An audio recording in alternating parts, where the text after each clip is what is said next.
welcome back. After a long time, I was busy in a lot of things. So बहुत दिनों के बाद आज का हमारा जो टॉपिक है बहुत ही इंटरेस्टिंग टॉपिक है। हमने जावास्क्रिप्ट स्टार्ट किया था, एक बहुत ही इंटरेस्टिंग लैंग्वेज है। कुछ बात की हमने डेटा टाइप्स के बारे में और आइडेंटिफायर्स के बारे में। आज हम बात करेंगे स्कोप के बारे में। वेरिएबल स्कोप क्या है? वेरिएबल तो मैंने आपको पढ़ाया था अच्छे से कि व्हाट इज़ वेरिएबल। आज हम बात करेंगे, मैं इसको कमेंट कर लूँ और कहूँ यहाँ पर वेरिएबल स्कोप और जावास्क्रिप्ट स्कोप, जेएस स्कोप और जस्ट स्कोप, तीनों आप कह सकते हैं। ठीक है, अगर ये कहीं आपसे पूछे इंटरव्यू में वगैरह में तो ये तीनों एक ही चीज़ है। अब स्कोप एक्चुअली तीन टाइप के होते हैं। एक होता है आपका block scope and second one आपका होता है function scope and third one है आपका ग्लोबल स्कोप। अब जैसा कि नाम से जाहिर है, ये फंक्शन और ग्लोबल स्कोप तो नाम से जाहिर है कि फंक्शन स्कोप क्या होता है जो with in the function accessible होता है। ग्लोबल स्कोप क्या होता है जो आउटसाइड द फंक्शन एवरीवेयर आप डिक्लेयर करें एक वेरिएबल को और आप उसको एक्सेस कर सकते हैं एवरीवेयर। अब आते हैं ब्लॉक स्कोप के बारे में। ये फर्स्ट वन है तो हम इसके बारे में बात करेंगे। ब्लॉक स्कोप कौन सा स्कोप होता है? वो स्कोप होता है जो ES6 में ये इंट्रोड्यूस हुआ था, introduce in ES6। I mean to say ES6, I mean to say कि ये हुआ था 2015 के बाद। ठीक हो गया, 2015 से पहले और किसके साथ यूज़ हुआ? ये जब आपका लेट एंड कॉन्स्ट आपका जो कीवर्ड आ गया तो इसके साथ ब्लॉक स्कोप भी आ गया। ठीक हो गया, तो अब हम बात करेंगे ब्लॉक स्कोप के बारे में। अब ब्लॉक स्कोप क्या होता है? जो इस स्कोप के बाहर या इस स्कोप के अंदर, ठीक है, अंदर इसके स्कोप के अंदर हम एक्सेस कर सकते हैं, स्कोप के बाहर हम एक्सेस नहीं कर सकते। अब ये मेरा स्कोप हो गया, ठीक है, स्कोप हो गया। अब ये यहाँ पर मैं let x equal to 10 value assign कर रहा हूँ, ठीक है, और यहाँ पर console.log मैं प्रिंट कर रहा हूँ x की वैल्यू को। ठीक हो गया, अब मैं आके यहाँ पर रिफ्रेश कर लूँ यहाँ पर तो 10 मुझे क्या हो गया? एक्सेस हो गया। क्यों? क्योंकि यहाँ पर मैंने डिक्लेयर की है, इनिशियलाइज की है और यहाँ पर मैंने फिर एक्सेस किए। अगर मैं इसको यहाँ पर console.log और यहाँ पर x, ये इसकी वैल्यू कहाँ चली गई? चलो इसकी ज़रूरत है ही नहीं। अब यहाँ पर अगर मैं एक्सेस करना चाहूँ तो मैं कर सकता हूँ? नहीं, एक्स इज़ नॉट डिफाइंड। क्यों? क्योंकि ये स्कोप के बाहर मैं एक्सेस कर रहा हूँ। ठीक है, ये सिंपल ब्लॉक स्कोप। अब ब्लॉक ये फंक्शन भी हो सकता है, आपका ऑब्जेक्ट भी हो सकता है, ठीक है, आपकी क्लास भी हो सकती है। तो इसके बाहर आप लेट, अब अगर मैं कॉन्स्ट यहाँ पर डालूँ कॉन्स्ट, तो कॉन्स्ट क्या करेगा? ये भी मुझे क्या करेगा? एरर देगा।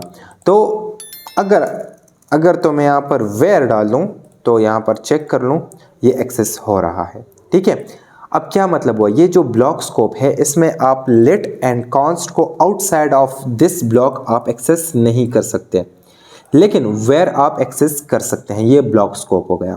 सिंपल है, इसमें कोई रॉकेट साइंस नहीं है, बिल्कुल सिंपल है। फंक्शन स्कोप क्या होता है? फंक्शन स्कोप वो स्कोप होता है जो फंक्शन के अंदर होता है, वो उसी बॉडी में लोकल स्कोप के एक लोकल वेरिएबल या लोकल स्कोप आप कह ले। फंक्शन तो हमने नहीं पढ़ी, लेकिन फंक्शन ईजी है। मैं एक डेमो दे रहा हूँ, बाद में डिटेल में हम फंक्शन पढ़ेंगे। लेट से मैं फंक्शन बना रहा हूँ माई नेम, लेट से।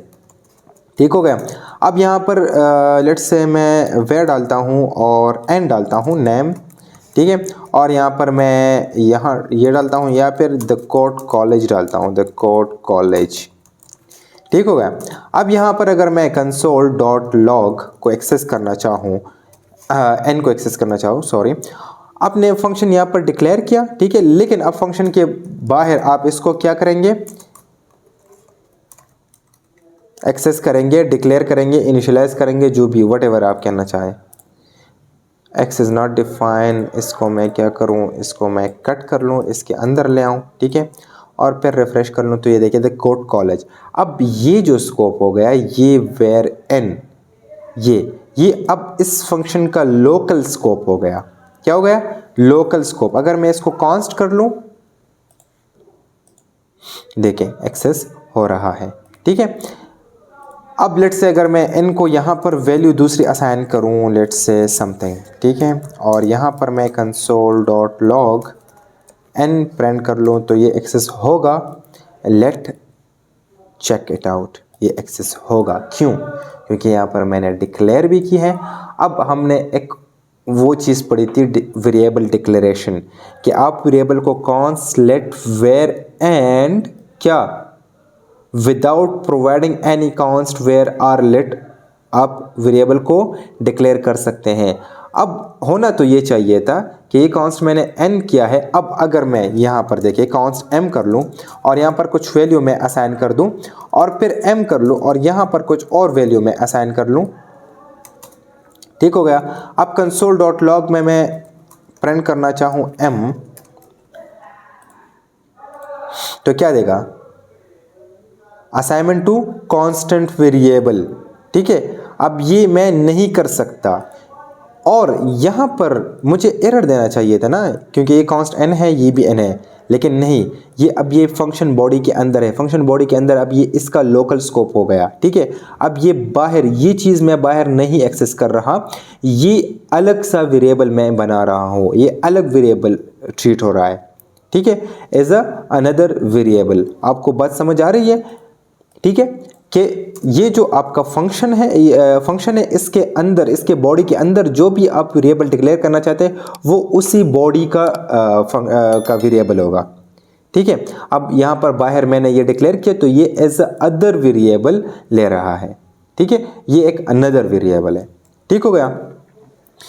अच्छा, block and function scope, easy, very easy. अब आते हैं ग्लोबल स्कोप पे। अब ग्लोबल स्कोप क्या है? ग्लोबल, अगर मैं कहीं भी एक वेरिएबल डिक्लेयर करूं तो उसको मैं फंक्शन वगैरह में एक्सेस कर सकता हूं।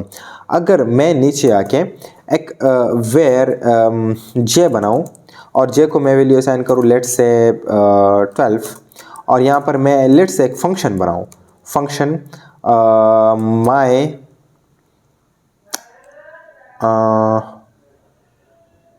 एज, लेट्स से मेरी एज तो 12 नहीं है, लेकिन खैर console.log अगर मैं j को प्रिंट करना चाहूँ, ठीक है, और फिर यहाँ पर आके my age को मैं प्रिंट करूँ, my age, और यहाँ पर आके मैं देखूँ तो ये 12 आ गया। अब इसकी वैल्यू मैं चेंज कर रहा हूँ, लेट्स से 22 कर रहा हूँ तो ये 22 हो गया। अब ये ग्लोबल है, ठीक है। अब मैं ये कहीं पर भी एक्सेस कर सकता हूँ। अगर मैं यहाँ पर एक दूसरा फंक्शन बनाऊँ, फंक्शन माई एज 2 लेट से, और यहाँ पर अगर मैं console.log और j को प्रिंट करूँ और फिर यहाँ पर माई एज को मैं प्रिंट करूँ माई एज 2, तो ये क्या देगा मुझे? 22 एंड 22। ये क्या होगा? ये आपका ग्लोबल स्कोप हो गया। ये ग्लोबली मैंने डिक्लेयर किया, इनिशियलाइज भी किया, और यहाँ पर भी मैंने एक्सेस किया और यहाँ पर भी मैंने एक्सेस कर दिया। अब लेट चेक के हम कॉन्स्ट को कर सकते हैं कि नहीं। कॉन्स्ट को भी कर सकते हैं। अब लेट को कर सकते हैं कि नहीं कर सकते? लेट को भी कर सकते हैं। तो ये 3 टाइप्स ऑफ वेरिएबल्स है। और यहाँ पर जो मैंने ये कॉन्स्ट n डिक्लेयर किए तो ये क्या हो गया? ये लोकल स्कोप हो गया इस फंक्शन का, ठीक है, इस फंक्शन का ये n लोकल स्कोप हो गया, ठीक हो गया। अब हमने क्या पढ़ा? Block scope, function scope, global scope. Very important, interview में पूछे जाते हैं इसके क्वेश्चंस, और मैंने अच्छे से समझा दिया। ब्लॉक स्कोप क्या होता है कि आप इस ब्लॉक के बाहर लेट और कांस्ट को एक्सेस नहीं कर सकते हैं, ठीक है। ये A6 में आ गया था 2015 के बाद, लेट और कांस्ट से, ठीक है। ये सिर्फ लेट और कांस्ट याद रखिए। वेरिएबल हम एक्सेस कर सकते हैं। अब फंक्शंस को वही होता है जो भी वेरिएबल, जो भी डेटा टाइप हम इस फंक्शन बॉडी के अंदर डिक्लेयर करते हैं उसको फंक्शन स्कोप कहते हैं, ठीक है। और ये क्या हो जाता है फिर, ये n आपके फंक्शन का लोकल स्कोप हो जाता है, ठीक है, या लोकल वेरिएबल। ग्लोबल स्कोप क्या होता है, आप किसी चीज़ को डिक्लेयर करें, इनिशियलाइज करें ऊपर और फिर उसको कहीं भी आप एक्सेस करें, फंक्शन में या फिर क्लास में आप एक्सेस कर सकते हैं या ऑब्जेक्ट्स में एक्सेस कर सकते हैं। ऑब्जेक्ट, फंक्शन एंड क्लास अगली वीडियो में हम नेक्स्ट वीडियोज़ में हम देखेंगे इंशाल्लाह विद डिटेल्स। लेकिन अब ये 3 कंसेप्ट थे, 3 टॉपिक्स थे, हम मैंने सोचा कि इसको ये इंपॉर्टेंट है, इसके बगैर फिर आपको एरर्स वगैरह आएंगे तो आपको पता नहीं चलेगा क्या है। तो scope is very important, very very important. तो आई होप आपने गेट किया होगा, आपको समझ आ गया होगा। एंड अगर अभी तक चैनल को सपोर्ट नहीं किया और सब्सक्राइब नहीं किया तो आप चैनल को सब्सक्राइब करें। एंड जो भी क्वेश्चन है आप कमेंट में पूछ सकते हैं। Thank you for watching.